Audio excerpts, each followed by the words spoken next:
Good morning. I'm 4 times your age, but I certainly don't feel it.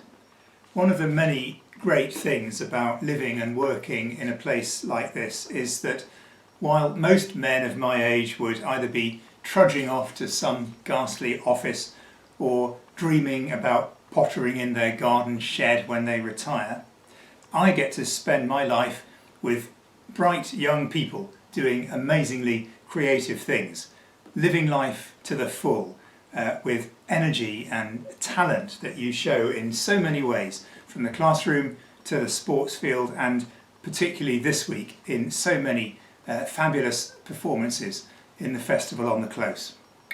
Yes, living with young people keeps me young, except for the next few weeks.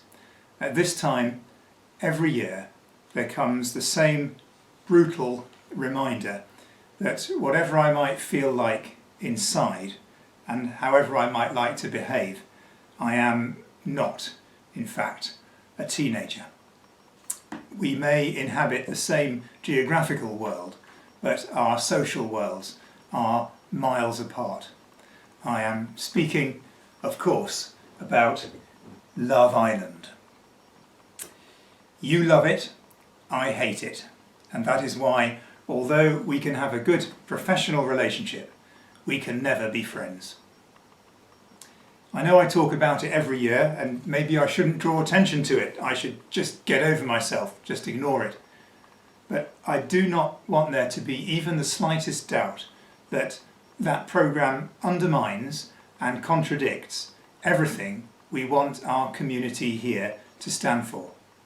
So, for as long as you feel compelled to watch it every time, I feel compelled to talk about it year after year.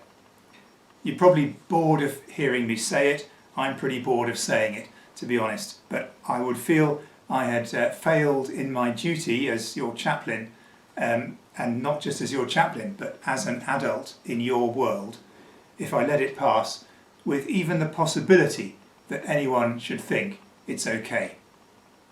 It's not okay. And this is not a relative, subjective opinion, judgment. For once, I am telling you, and this will not go down well, with all my heart and mind, I am right and you are wrong.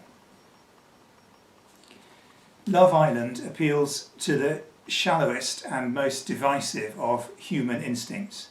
It demeans and debases those who take part and those who watch. It's a televised meat market. The values and behaviour it presents are none of those that I want you to identify with. It's a selective breeding programme for the beautiful and dim. Success is forming a couple. Failure is being cruelly excluded from one. Quite apart from the fact that 6 nights a week for 8 weeks, that's 48 hours of your life that you'll never get back. Some people tell me every year, oh, it's okay, sir, we just watch it for a laugh. We know it's not the real world. Sorry, think about what you just said. You watch a programme about beautiful and unintelligent people in order to laugh at them. 3 of whom, by the way, from recent series, have tragically taken their own lives. That's acceptable, is it? To laugh at people who are beautiful and not very smart?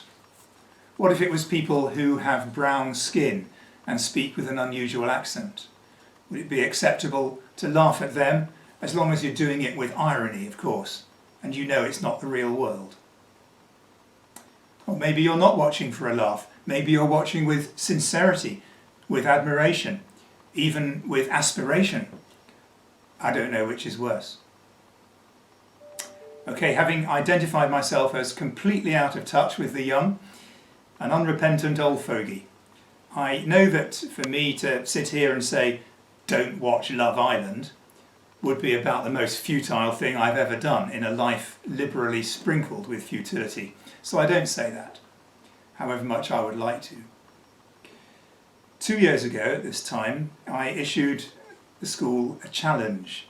I asked if anyone or a small group of people would be willing to stand up in chapel and give a talk in defence of Love Island.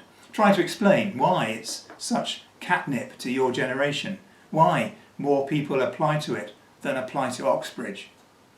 I even promised pizzas for anyone who would do it. Nobody did. This year there isn't time before the end of term for that, and by next term we'll all have got other things on our minds, so there won't be the opportunity for a chapel talk. But I'll make a similar offer if you can write me a short essay explaining why you think it's okay for young people to watch that programme, and why indeed millions of otherwise sensible people do watch it. You won't change my mind, but if you make a well-argued case, I'll buy you a pizza. Some words from the Bible. Finally, brethren, whatever things are true, whatever things are honest, whatever things are just, whatever things are pure, whatever things are lovely, whatever things are of good report, if there be any virtue and if there be any praise, think on these things, and the God of peace will be with you. Let me finish with a prayer. Almighty and everlasting God, who has safely brought us to the beginning of this day, defend us in the same by thy mighty power, and grant that this day we fall into no sin, neither run into any kind of danger, but order us in all our doings, to do always what is righteous in thy sight. Through Jesus Christ our Lord. Amen.